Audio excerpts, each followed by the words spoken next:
Welcome back to Ronin's Den, everybody. My name is Eric, and as always, I am joined by my co host, Steve, and we are looking at another one of the character classes from Fabula Ultima's High Fantasy Atlas. This one is not the most complex class, but it definitely adds quite a bit to the way that you can play as a group, and that class is going to be the Commander. The commander is, I mean, I don't know what better way to describe it. It's a battlefield commander class. The way this character is going to function is by directing the other players to do things as part of their personal actions that they're taking. Steve, you took a brief look at the character. What do you think about the commander? I think it's exactly what you said it is. It's kind of that battlefield commander, like, think Captain America telling the Avengers what to do in that fight in New York. It's just it gives that vibe. I don't know how I feel about the class. I might change my mind when we get more through it. It has never really interested me, but I can see use for it. Yep. So let's look at what we get for free with being a commander, because like all classes, you get some free benefits just for picking the class, whether you start with this class or you add it to your build later on in the game. The first thing you get is an increase of your maximum hit points by a total of 5. And then you get the ability to equip and use martial melee and martial ranged weapons. Those are going to be the ones that have the most damage output in the game. So that is pretty super handy right there. Now we're going to look at the first skill that the commander gets. This has 5 ranks that you can take with it. It's called Bishop's Edict. And what this does is during conflict scene, you may use an action and spend 10 mind points to choose one option. All MP costs are doubled, or all sources of damage deal skill level times 3 extra damage. This chosen effect lasts until the start of your next turn. And I did get some clarification on this skill when I was poking around on forums and in Discord. This skill affects both sides of the battlefield. So all damage that you do is amplified, and all damage you take is amplified because of Fabula Ultima's specific language rule. It states all damage. Perfect. Yeah, I don't know why anybody would ever use this. Like, I mean, if you know an enemy's weakness and you can utilize that by having Bishop's Edict active and you know that you're going to get that one hit off, it's almost like you need to be one of the last people to go, and the person who's going to deal that damage type needs to be the last person to go. But doubling mind point costs and like adding damage to everybody, it hurts your casters. It helps the enemy. I don't know that I like it. To me, it seems like one of those things that, yeah, in principle, it's pretty cool, but I don't know when this would have ever helped in Capiterra. I think your opinion's going to change as we go through these skills with the commander, because one of their core abilities is influencing the flow of combat in a way that you typically cannot. I mean, when we get to that, I probably will agree. But on its own, just looking at this skill, I don't think it's that good. But the next skill to get is Charging Cavalry. During a conflict, you may use an action to spend 10 mind points to choose one ally that can hear you. That ally may immediately perform a free attack with a weapon they have equipped, or with a basic attack if they are an NPC. They gain a bonus equal to skill level to the accuracy check, but treat their high roll as 0 when calculating damage. This is what we said at the beginning. You command another person to do something. It's beneficial, especially if you have a big weaponed bruiser on your team. This is just, hey, Go ahead, do the thing, man. Now, one thing that and I know somebody's going to correct me in our comments section, right? That's what I love about the people that watch these videos. But the way I'm reading this is during an action, like I take my action and I spend my mind points, I can tell somebody to take their attack immediately after me, right? So I can, as an action, use Bishop's Edict, get that going, and then this doesn't say that the person has to have not used their action. It looks like you could have somebody who's already taken an attack take a second bite at the apple. I mean, that's what a free attack is. It doesn't cost an action. But I don't think you get to use a second action. Because it says you may use an action, which is your one action per turn. So I think you have to use this after you've used the Bishop's Edict. I don't know. That the wording there is weird because you're using your action to use charging cavalry. And then an ally makes a free attack, which does not use their action because it's free.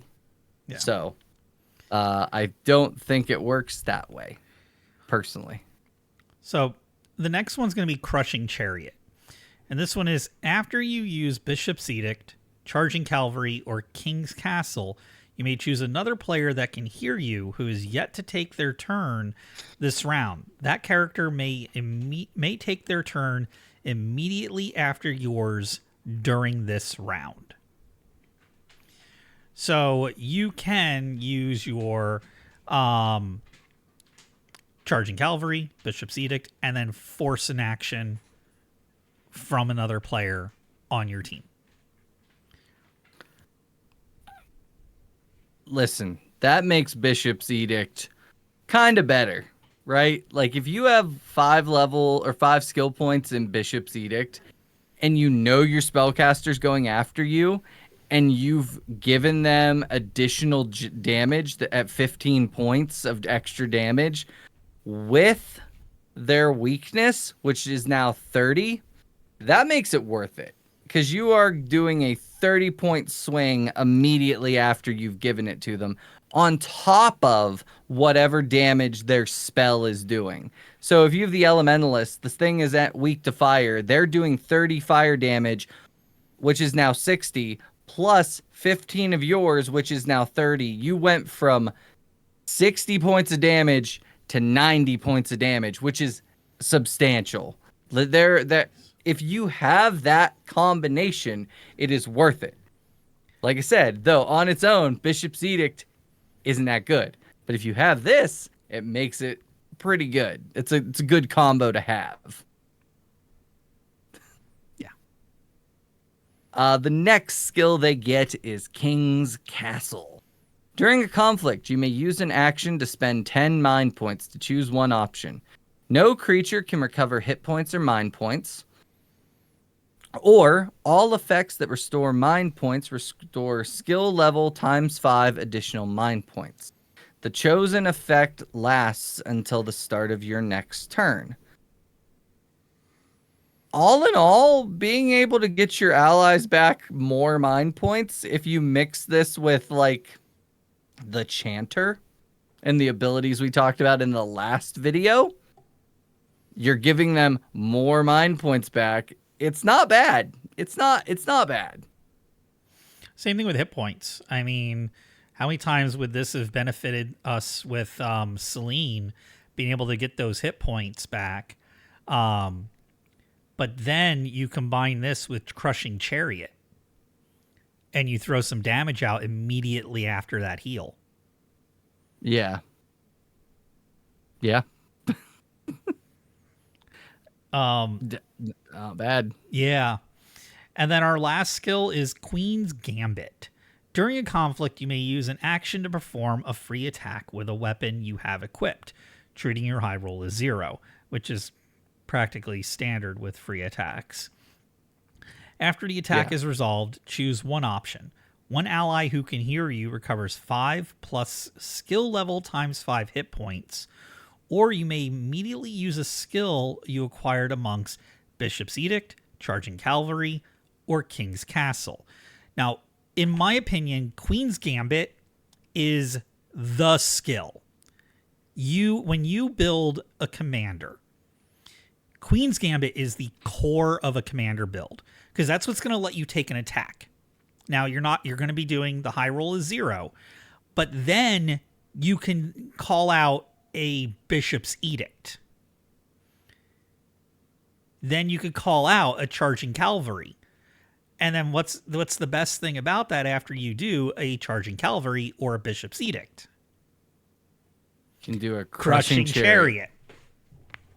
So this is where this character I was saying, these skills allow you to influence the flow of combat in a way that typically isn't allowed and can frankly be kind of freaking busted with a smart synergizing party.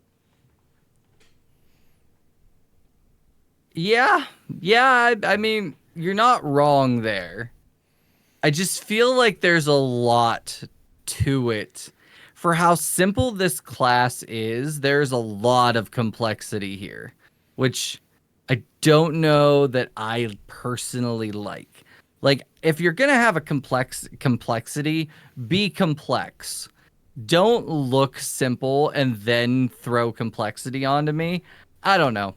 I guess this is really my final thoughts. The commander's good. You're going to have a good time if you pick the commander skills. There's nothing wrong with it. I just personally don't like it.